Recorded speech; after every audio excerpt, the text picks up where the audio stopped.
Assalamualaikum warahmatullahi wabarakatuh. Bismillahirrahmanirrahim. Alhamdulillahirabbil alamin.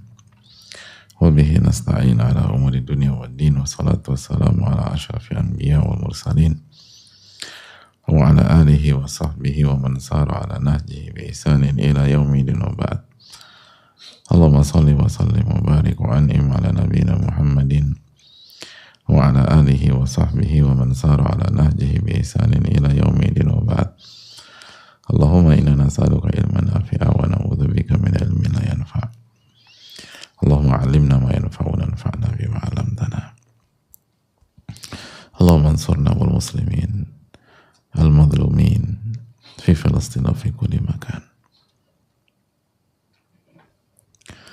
Allahumma aslih lana umurana kullaha wa aslih ulata umurina. Allahumma ihfadna wa baladana min kulli su'in innaka waliyyu dzalika wal qadiru alaih. Alhamdulillah, kita panjatkan puji dan syukur kita kepada Allah Tabaraka wa Ta'ala atas segala nikmat dan karunia Allah berikan kepada kita, sebagaimana salawat dan salam semoga tercurah kepada Rasulullah SAW beserta para keluarga, para sahabat dan orang-orang yang istiqomah berjalan di bawah naungan sunnah beliau sampai hari kiamat kelak.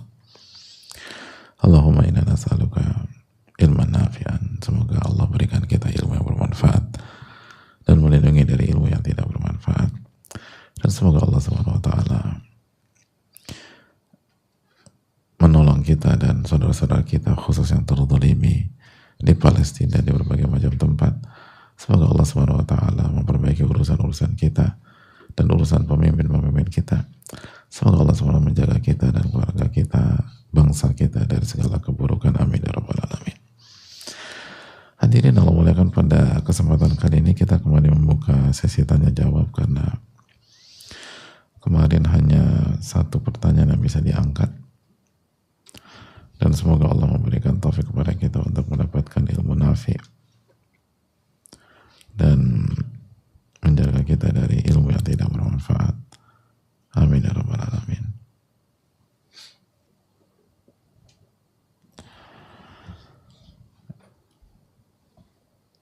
Assalamualaikum warahmatullahi wabarakatuh. Waalaikumsalam warahmatullahi wabarakatuh.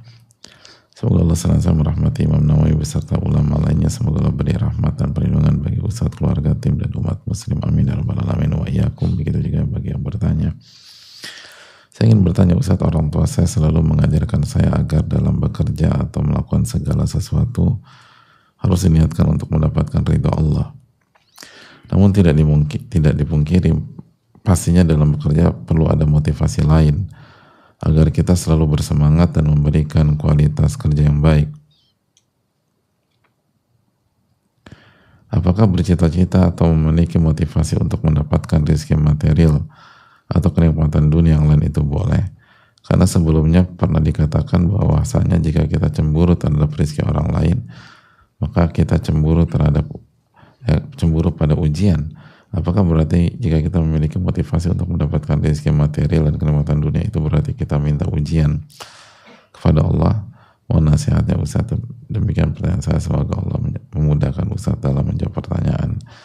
Jazakallahu khairan wa barakallahu fikum barakallah wa jazakallahu khairan. Yang pertama, namun tidak dipungkiri, beliau mengatakan namun tidak dipungkiri pastinya dalam bekerja perlu ada motivasi lain agar kita selalu bersemangat dan memberikan kualitas kerja yang baik. Gak begitu juga. Saya ingin kan beliau sampaikan bahwa bekerja, melakukan segalanya harus diniatkan untuk mendapatkan ridha Allah. Namun tidak dipungkiri pastinya dalam bekerja perlu ada motivasi lain. Jadi motivasi selain ridha Allah, agar kita selalu bersemangat dan memberikan kualitas kerja yang baik. Enggak begitu. Enggak harus demikian. Allah itu maha besar.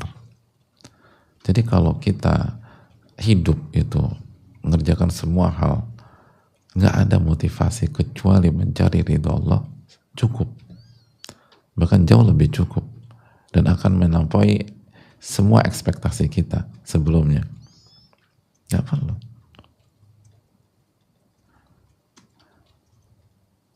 Apalagi kalau kita berpikir ada motivasi lain dari hal-hal duniawi, dunia itu rendah. Kalau Anda sudah dapat yang tinggi, Anda nggak butuh yang rendah. Kalau Anda dapat yang maha luas, Allah al-wasi, Allah maha luas, mencakup semuanya, maka Anda nggak butuh lagi hal-hal yang di bawah itu. Sebenarnya demikian. Jadi perlu diluruskan, apalagi menggunakan tidak dipungkiri pastinya, justru dipungkiri, gitu loh, nggak butuh. Makanya kan yang diajarkan ke kita apa? Inna sholati wa nusuki wa mahyaya wa mamati lillahi rabbil alamin. Sesungguhnya sholatku, ibadahku, hidupku dan matiku itu hanya untuk Allah. Gak ada motif lain. Gak ada pengen ini, pengen itu, pengen segala macam. Hanya untuk dipersembahkan kepada Allah. La syarikalah. Gak ada sekutu. Itu ayat yang kita baca dari kecil. Inna sholati wa nusuki wa mahyaya wa mamati lillahi rabbil alamin. Itu fine. Itu hal yang penting.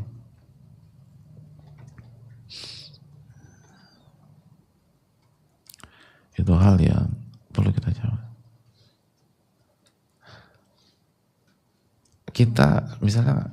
Kita sudah dijaga dengan pasukan khusus terbaik di Indonesia misalnya.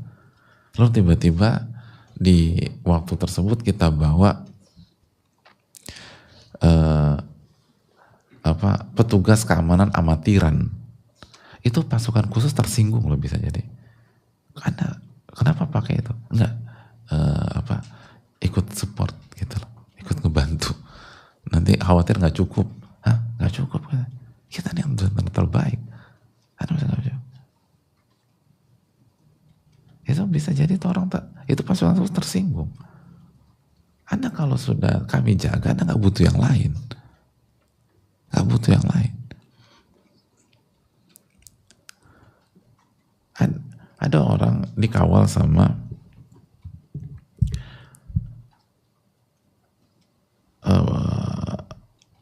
seorang suhu martial art terbaik di Indonesia. Gitu. Tiba-tiba di waktu yang pada saat itu kita ikut sertakan sahabat kita yang sabuk putih baru daftar bela diri 3 minggu yang lalu. Alasan kalau ada apa-apa kan bisa Anda sudah libatkan saya. Itu baru daftar di perguruan saya 3 minggu yang lalu. Gitu loh. Duel sama murid saya yang paling junior aja saya belum izinkan karena nanti dia babak belur. Kan orangnya kalau kita benar-benar pure yakin tawakal sama Allah, kita nggak butuh yang lain. Benar-benar nggak butuh yang lain.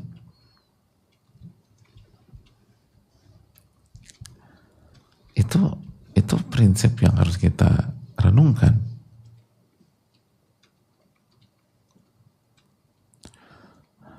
Makanya apa kata Allah surat An-Nisa 45? Wa kafa billahi waliya wa kafa billahi nasira. Cukuplah Allah sebagai pelindung dan cukuplah Allah sebagai penolong. Cukup, Anda nggak butuh yang lain.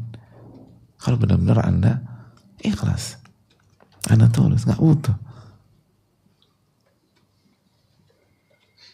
Nggak butuh sama sekali.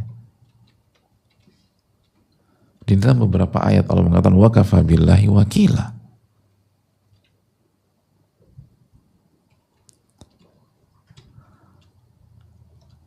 Jadi hadirin Allah muliakan.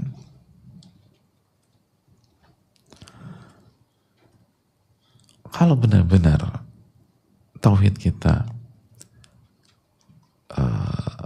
di titik yang terbaik, kita nggak butuh yang lain.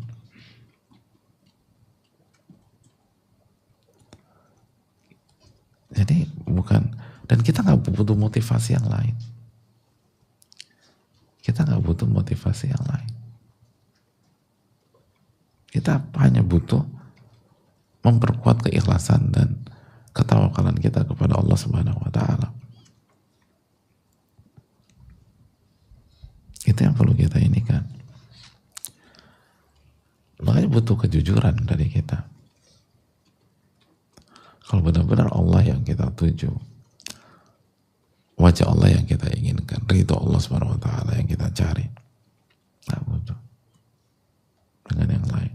Wa kafa billahi waliya wa kafa billahi nasira.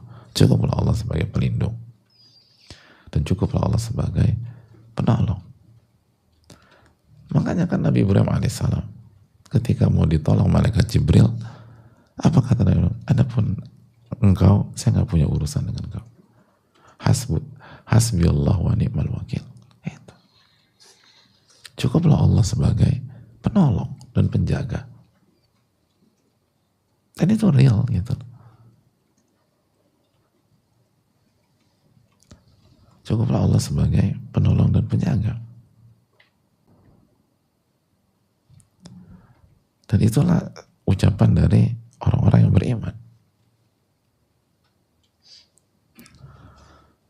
Allah juga berfirman di dalam surat Ali Imran 173 tentang orang-orang beriman, alladzina qala lahumun nas innan nasa qad jama'u lakum fakhshawhum fazadahum imana wa qalu hasbunallahu wa ni'mal wakil.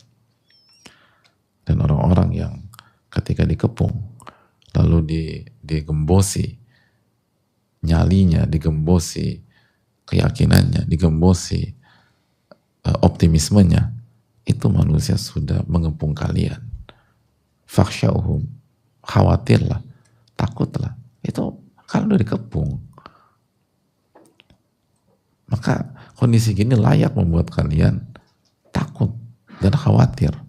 Apa kata mereka? Fazadahum imana. Bukannya takut, bukannya lemes, bukannya pesimis, justru imannya nambah. Wa qalu hasbunallahu wa ni'mal wakil. Cukuplah Allah menjadi penolong kami. Cukuplah Allah menjadi pelindung kami. Itu orang-orang beriman. Gak butuh motivasi lain. Kalau benar-benar mentauhidkan dan bertawakal kepada Allah Subhanahu wa taala. Jadi perlu diluruskan, tidak bisa dipungkiri pastinya, enggak. Justru sangat dipungkiri. Kita nggak butuh yang lain sebenarnya. Nggak butuh yang lain. Kalau benar-benar kita mentauhidkan Allah di level yang tinggi dan bertawakal kepada Allah Subhanahu wa taala. Dan itulah orang-orang yang beriman. Wa kafa billahi waliya wa kafa billahi nasira. Cukuplah Allah sebagai pelindung dan cukuplah Allah sebagai penolong. Adapun hadirin sekalian, bukan berarti kita nggak boleh mencari fasilitas dunia. Dunia itu selama tidak dikagumi sebagai tujuan, tidak diinginkan sebagai tujuan, namun dicari sebagai jalan menuju akhirat, dicari sebagai sarana beribadah, sarana beramal soleh, sarana mentauhidkan Allah, maka nggak ada masalah. Yang tidak boleh adalah menjadikan dunia sebagai tujuan dan hanya berambisi untuk itu atau mengalahkan akhirat. Maka yang tercela adalah orang-orang yang Allah firmankan dalam surat Al-Baqarah 200, faminan nas man yaqulu rabbana atina fid dunya hasan rabbana atina fid dunya wa ma lahu fil akhirati min khalaq. Faminan nasi man yaqul, dan di antara manusia ada yang berdoa, rabbana atina fid dunya, ya Allah berikanlah aku fasilitas dunia, kenikmatan dunia, dan hanya minta itu aja. Pokoknya doa mereka hanya minta itu. Gak ada minta akhirat, gak ada minta surga, gak ada minta iman, gak ada minta jadi orang soleh, jadi orang bertakwa. Mintanya udah dunia aja. Maka apa yang terjadi? Wa ma lahu fil akhirati min khalaq. Maka mereka gak punya bagian dari akhirat. Mereka nggak dapat apa-apa di akhirat. Karena Anda cuma pengen, itu orientasi dunia. Dunia menjadi tujuan. Jadi kalau doa hanya minta uang, hanya minta harta, hanya minta kedudukan, hanya minta popularitas, hanya minta istri, hanya minta suami, hanya suami dan istri sebagai pendamping hidup di dunia, bukan sebagai bukan sebagai pensupport untuk akhirat, atau istri atau wanita mencari suami sebagai pemimpin yang menuntun dia menuju Allah dan surga Allah Subhanahu wa taala. Enggak ada pikiran saya, yang penting gue nggak mau hidup sendiri, gue pengen menikmati hari-hari yang penuh dengan cinta, gue pengen disayang, gue pengen diperhatikan, udah aku minta pasangan, itu aja udah. Allah mengatakan wa ma lahu fil akhirati min khalaq. Mereka nggak punya bagian di akhirat. Lalu Allah berfirman, lanjutkan di ayat berikutnya, ayat ke-21, dan akhirnya ini menjadi doa yang sangat populer dan mungkin doa paling populer di masyarakat kita. Wa minhum man yaqul, dan di antara manusia juga ada yang berdoa, Rabbana atina fid dunya hasanah wa fil akhirati hasanah wa qina adzabannar. Ya Allah, berikanlah, atau Rabb kami berikanlah kebaikan di dunia dan kebaikan di akhirat, dan jaga diri kami dari siksa api neraka. Jadi ini menunjukkan bahwa boleh, asal jangan lupakan akhirat, dan akhirat menjadi tujuan. Akhirat lebih baik, akhirat porsinya lebih besar dan menjadi tujuan. Dunia diminta hanya untuk sebagai jembatan. Makanya Ibnu Qayyim kan mengatakan pada dasarnya sebenarnya dunia itu netral, karena itu satu-satunya jalan menuju akhirat. Jadi nggak ada jalan lain menuju akhirat kecuali melewati jembatan yang namanya dunia, lalu jembatan berikutnya yang namanya kematian, lah baru masuk ke alam akhirat. Kalau nggak ada kehidupan dunia, lalu nggak ada kematian, nggak ada jalan menuju akhirat. Maka jadikanlah itu sebagai jembatan. Makanya kan kata Nabi SAW, kun fid dunya ka'annaka gharib aw abir sabil. Kun fid dunya ka'annaka gharib. Jadilah Anda hidup di dunia seperti orang asing atau orang yang sedang dalam perjalanan. Ini tentang perjalanan. Ini tentang journey. Bukan destinasi atau bukan sebuah tujuan. Dan makanya yang harus dilakukan di dunia adalah filosofi perjalanan. Selama itu menjadi filosofi perjalanan, diperbolehkan. Dengan cara yang halal tentu saja. Dengan cara yang halal. Dan itu kan yang itu. Perjalanan gimana sih itu? Artinya kita walaupun misalnya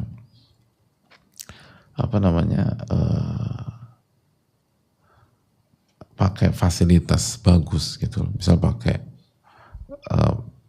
ada perjalanan ke luar negeri pakai bisnis kelas dan seterusnya, itu kan itu fasilitas dunia, tapi nggak ada kepikiran untuk jadikan itu tujuan.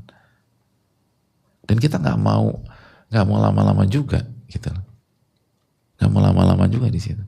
Dan salah satu itu kan, salah satu filosofi fasilitas dunia pada hari ini adalah menawarkan durasi yang cepat, biar kita nggak lama-lama di situ. Kan itu demikian. Bukan pengen udah nggak mau pindah di sini aja, kan bukan begitu. Kan demikian. Kenapa misalnya banyak orang berbicara tentang misalnya private jet. Inti dari private jet itu adalah waktu, gitu loh. Waktu, bukan keren-kerenan. Waktu. Artinya mereka ingin punya waktu seefektif mungkin dan secepat mungkin dan bisa menjangkau. Nah,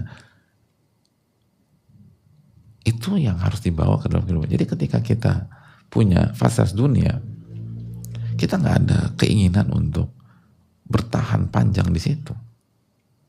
Bahkan kita ingin punya ini kita yakin cuma sebentar. Bahkan secepat mungkin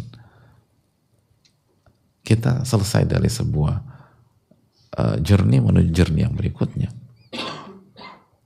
Makanya kan orang beriman kalau punya harta langsung berpikir kasih ke sana, kasih ke sini, kasih ke situ, kasih ke sini, gitu. Zakat 2,5% harus auto setiap tahun. Begitu belum itu dia gelisah orang beriman. Kok belum saya keluarkan nih, gitu loh.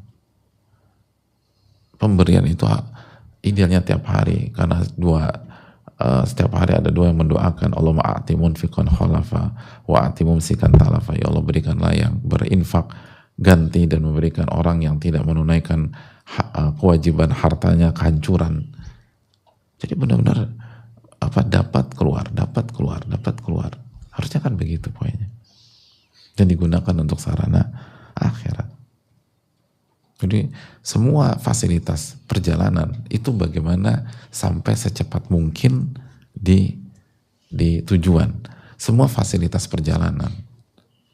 Bahkan yang kita beli dengan harga yang mahal itu agar bisa sampai seefektif mungkin ke tujuan, sampai secepat mungkin ke tujuan, atau sampai agar ketika kondisi kita pada saat sampai di tujuan tuh nyaman gitu. Ada orang misalnya tadi pakai bisnis kelas atau first class, biar apa? Karena saya harus tidur di pesawat, sehingga begitu sampai ke destinasi saya benar-benar fresh, saya benar-benar optimal, dan saya bisa beraktivitas. Saya landing pagi hari dan saya langsung meeting. Saya akan ketemu klien saya. Maka saya butuh demikian. Nah begitu juga kan harusnya kita berpikir kalau kita mengumpulkan fasilitas dunia, bagaimana agar di akhirat nyaman gitu pokoknya. Bukan ngerepotin kita di akhirat. Ngapain kita beli tiket mahal-mahal akhirnya sampai sana capek, pegel-pegel, dan gue udah bayar mahal, pegel-pegel lagi di tujuan. Kita mau ke Dubai misalnya, atau kita mau ke Jeddah, kita beli bisnis kelas atau first class, terus sampai Dubai pegel-pegel, sakit-sakit semua gitu. Kan kita ngedumel, ngapain gue beli bisnis kelas? Mendingan di ekonomi aja kalau begitu. Beli bisnis kelas biar sampai Dubai udah fresh, kita udah tidur, udah nyaman, lalu kita bisa maksimal beraktivitas. Harusnya kan demikian. Ngapain gue ngumpulin duit banyak-banyak, ngapain gue kembangin bisnis gue, ngapain gue punya omset miliaran, kalau akhirnya di akhirat gue pegel-pegel. Itu kalau pegel-pegel. Kalau dibakar, kan begitu. Kalau disiksa, harusnya mikirnya demikian. Ngapain gue perjuangkan ini semua, kalau akhirnya ujung-ujungnya dibakar. Kan nyebelin gak sih ketika misalnya kita beli tiket first class gitu, ternyata bangkunya nggak bisa ditidurin gitu, tegak lurus aja gitu.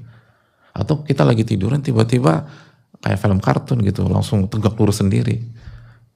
Itu kan nyebelin banget, akhirnya kita sakit punggung segala macam. Dan dia bilang, ngapain kok beli tiket bisa 3, 4, 5 kali lipat daripada ekonomi. Kalau akhirnya pegel-pegel linu-linu gitu. Atau misalnya di first class tiba-tiba beltnya rusak. Begitu beltnya rusak, turbulensi kejedok kita. Yang ekonomi beltnya bagus semua, pada tidur lelap, atau gonjangan biasa. Karena kita yang benjol, kita yang gagal otak dan seterusnya, gara-gara kursi first class kita beltnya rusak. Kan dia mikir, ngapain gue beli mahal-mahal kayak begini? Sama harusnya kita mikir demikian. Ngapain gue punya mobil yang mewah di dunia? Ngapain gue punya rumah yang megah di dunia? Ngapain gue punya bisnis? Ngapain gue punya ini, nggak punya ini? Ujungnya gue diadab, ujungnya gue dibakar, ujungnya aku disiksa. Ngapain punya ini semua? Kan harusnya berpikir demikian. Kalau keputusan aku adalah mengembangkan bisnis, punya uang banyak, income miliaran, atau punya ini, itu kan agar membantu aku biar bisa aku nyaman di akhirat. Membantu aku agar aku bisa tenang di akhirat. Dan seterusnya. Kalaupun harus ngantri juga ngapain?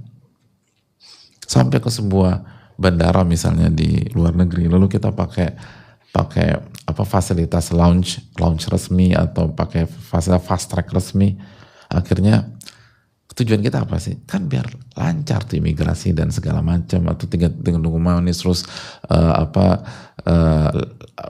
suitcase kita, luggage kita langsung disediakan di lounge atau langsung dijemput. Tiba-tiba udah kita bayar semuanya tuh paket, begitu sampai ngantri imigrasi. Gitu. Lo bukannya saya pakai launch habis imigrasi, Mak. Oh, bukannya di mana-mana launch tuh sampai langsung dijemput pakai nama saya tuh, papa nama gitu loh. Kalau perlu pakai whiteboard yang besar kalau saya bayar rumahnya mahal. Begitu saya keluar, enggak, kita di sini launchnya setelah baggage claim. Jadi ya Bapak harus ngantri, ngantri imigrasi, lalu cari koper Bapak, ambil sendiri, baru sebelum Bapak keluar itu, boleh deh ngeteh di lounge kita, gratis Pak. Kan kita ngapain kok bayar mahal untuk beginian toh? Kan sama. Buat apa kita punya uang banyak di dunia? Akhirnya kita cuma ngantri doang di yaumul hisab. Panjang antriannya. Buat apa nggak kita buat punya ini semua? Kalau cuma buat ngantri toh. Ngantri pada saat matahari 1 mil di atas kita. Ngantri di bandara nggak enak. Padahal nggak ada bandara yang outdoor gitu loh. Imigrasi emang ada outdoor? Nggak ada. Itu aja kalau AC-nya kurang dingin kita komplain, ya gimana sih ini airport? Gak nyaman gitu. Kan itu tadi, ngapain? Kita udah capek-capek, punya ini, punya... ternyata ini yang, bahkan paling nyebelin lagi, sebenarnya kalau Bapak nggak launch, Bapak bisa langsung masuk gitu. Ini memang launch emang gini, harus ngantri dulu. Kan kita sama. Padahal kalau kita miskin di dunia, cepat antrian kita di akhirat. Kalau kita nggak punya fulus nih, cepat antrian kita di akhirat. Karena kita fulusnya banyak, ya hisabnya panjang. Wa an malihi min aina iktasabahu fima anfaqah. Dari mana Anda dapatkan dan kemana Anda gunakan. Kan kita mikir ngapain ya? Capek-capek kerja, punya lahan banyak, terus punya perkebunan berhektar-hektar. Kalau akhirnya suruh ngantri panjang kayak begini. Makanya sekali lagi kalau kita pengen punya fasilitas dunia, kita harus punya project gimana kita mengalokasikan dana tersebut. Kalau nggak repot di sana dan sia-sia. Makanya harus ada kegelisahan. Ini duitku udah banyak atau duit aku udah banyak. Ini dibuang kemana nih uang gitu loh? Ditaruh di mana? Dikasih ke siapa? Harusnya begitu mikirnya. Ini uang saya udah banyak, dikasih ke siapa nih uang? Biar nanti di akhirat nyaman. Di akhirat tenang hidup saya. Di akhirat tuh nggak suruh ngantri panjang. Itu fine. Makanya dalam sejarah kan ada nama-nama besar yang income-nya gila-gilaan, nggak pernah bayar zakat. Sebagaimana Laith diriwayatkan. Itu kalau nggak salah, income-nya per tahun ratusan miliar kalau kita lihat. Nggak pernah bayar zakat. Oh sama kayak aku dong Pak Ustadz. Bu beda. Anda tuh kadang nggak ngerti hukum zakat atau pelit. Beliau itu nggak bayar zakat. Karena sebelum haul, sudah habis uangnya. Pengen ratusan miliar per tahun habis. Kasih ini, kasih ini, kasih ini. Dan kita tahu Laith bin Sa'd itu ulama yang sangat perhatian dan royal sama sesama ulama. Lu kasih Imam Malik tuh besar, kasih ulama-ulama yang lain. Gitu. Uangnya tuh buat ini, buat ini, buat ini, buat ini. Maka begitu 1 tahun, gak ada, gak sampai nisab, bayangkan, gak sampai nisab. Nisab cuma 80-an gram emas. Ratusan miliar. Begitu genap 1 tahun, gak sampai 80-an juta, bayangkan. Gimana? Nah itu kalau mau jadi orang kaya. Walaupun gak harus demikian ya. Tapi ya itu cara. Salah satu, harusnya kalau gue mau jadi orang kaya. Jadi idol kita tuh udah bukan nama-nama yang gak pernah bayar zakat gitu loh. Jadi banyak orang tuh, siapa idol Anda dalam bisnis, semua sebut nama dia emang gak pernah. Ya Pak, ya selamat deh. Selesai nanti di akhirat. Harusnya kalau memang niatnya jadi orang kaya, itu yang nama-nama yang ada di benak untuk jadikan inspirasi, jadi idol, itu nama-nama besar. Abu Bakar As-Siddiq, Abdurrahman bin Auf, Laith bin Sa'ad. Jadi itu termotivasi, oh begitu. Utsman bin Affan. Kenapa Abu Bakar As-Siddiq? Karena saya baca hadis Nabi SAW, tidak ada satupun manusia yang hartanya lebih bermanfaat bagi perjuanganku, kata Nabi SAW, dibanding hartanya Abu Bakar As-Siddiq. Itu yang membuat saya itu termotivasi jadi orang kaya Pak Ustadz. Makanya idol saya Abu Bakar As-Siddiq. Itu di rumah, itu biografi Abu Bakar, hatam. Baca terus, semangat. Gitu. Kenapa? Karena Abu Bakar dipuji Nabi SAW, hartanya paling bermanfaat untuk perjuangan Nabi SAW. Untuk ilmu, untuk sunnah Nabi SAW. Saya pengen itu. Kalau yang ada di benak kita atau buku biografi yang selalu kita baca jadi inspirasi adalah nama-nama yang nggak beriman sama Allah, yang nggak bayar zakat, ya selamat deh, ngantri di hari kiamat. Setiap rupiah itu ditanya dari mana didapatkan dan kemana diinfakkan. Jadi harusnya kita berpikir demikian. Nah, kalau mentalitas udah begitu, adab udah begitu, silakan jadi orang kaya sekaya-kayanya. Ni'mal malu soleh lil mar'i soleh, kata Nabi SAW. Sebaik-baik harta yang soleh, yang halal, itu di tangan orang soleh. Kenapa? Karena kalau harta di tangan orang yang fasik, rusak. Dibelanjain inilah, itulah, segala macam, itu buat ngerusak masyarakat. Tapi kalau di tangan orang soleh, untuk kebaikan dirinya dan kebaikan masyarakat. Kan selalu demikian.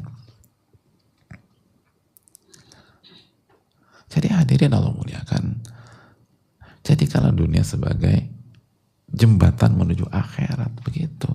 Dan itu ada, kita aja nggak tahu sejarah.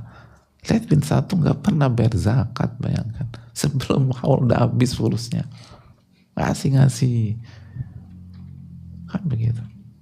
Makanya Az-Zarnujirah mengatakan, ketika mengatakan ni'mal malu soleh li rajuli soleh, sebaik-baik harta yang baik, yang halal itu di tangan orang soleh. Beliau mengatakan sebaik-baik harta yang halal dan baik di tangan orang soleh dan dialokasikan di dunia ilmu. Itu ranking tertinggi. Dikeluarkan, dihabiskan di dunia ilmu. Kenapa? Karena ilmu adalah awal dari peradaban, awal dari kebaikan, awal dari perubahan, awal dari kemakmuran di dunia dan di akhirat. Itu poin. Ya pakai bahasa orang sekarang gitu loh. Anda tuh lebih baik ngajarin mancing, kasih kail daripada langsung kasih ikan goreng, itu poinnya. Kan seperti itu. Jadi ni'mal malu soleh lil mar'i soleh, sebaik harta yang soleh, harta yang halal itu di tangan orang soleh, lalu dia dimaksimalkan di dunia ilmu. Itu yang dilakukan oleh Zaid bin Sa'ad, itu yang dilakukan Utsman bin Affan, itu yang dilakukan Abu Bakar As-Siddiq radhiyallahu anhu. Nah, kalau pengen cita-cita jadi orang kaya begitu, jadi aman di akhirat, tenang kita, gitu. Kita banyak bantu orang atau banyak support, nanti Allah bantu kita di hari kiamat. Kan begitu. Allah fi aunil abdi maka al-abdu fi auni akhi. Allah akan bantu seorang hamba ketika hamba itu bantu saudaranya. Itu kalau bantu masalah dunia aja Allah bantu, apalagi bantu akhirat, bantu hidayah, bantu penyebaran dakwah, bantu penyebaran ilmu, memberantas buta huruf Al-Quran, atau memberantas kesyirikan, kebodohan terhadap Allah Subhanahu wa Ta'ala. Oh, itu pahalanya luar biasa. Nah, disitulah peran kita kalau kita memang pengen punya fasilitas dunia. Itu.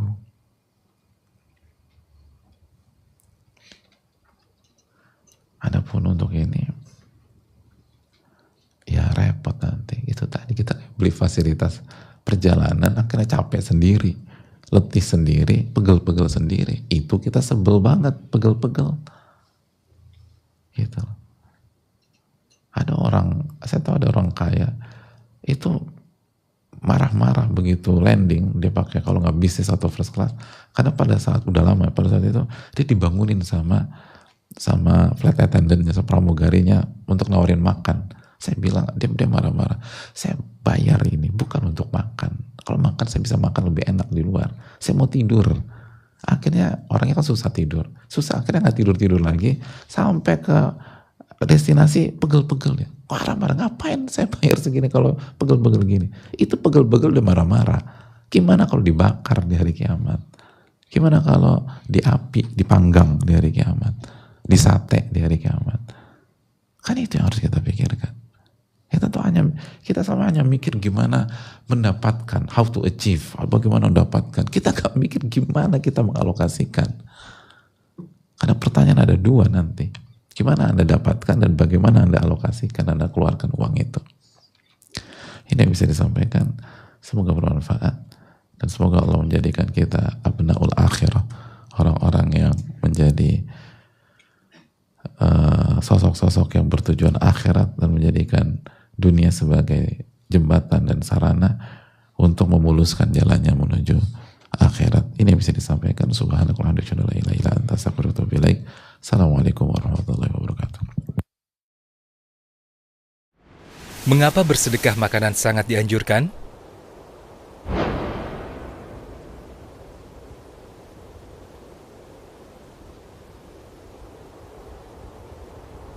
Sahabat, bersedekah makanan adalah salah satu ikhtiar mulia dalam meraih surga. Selain menyebarkan salam, menyambung silaturahim, dan sholat malam ketika mayoritas manusia terlelap tidur. Apapun makanan yang kita sedekahkan demi meraih ridho Allah, semoga menjadikan kita hamba yang dicintainya. Mari lanjutkan kedermawanan ini, baik di lingkungan terdekat maupun kepada saudara jauh lainnya. Sahabat insya Allah juga bisa berbagi pangan ke saudara-saudara lainnya seperti fakir miskin, penuntut ilmu, dan masyarakat yang layak diberi sesuai kemaslahatan melalui program sedekah pangan. Salurkan sedekah terbaik kita melalui rekening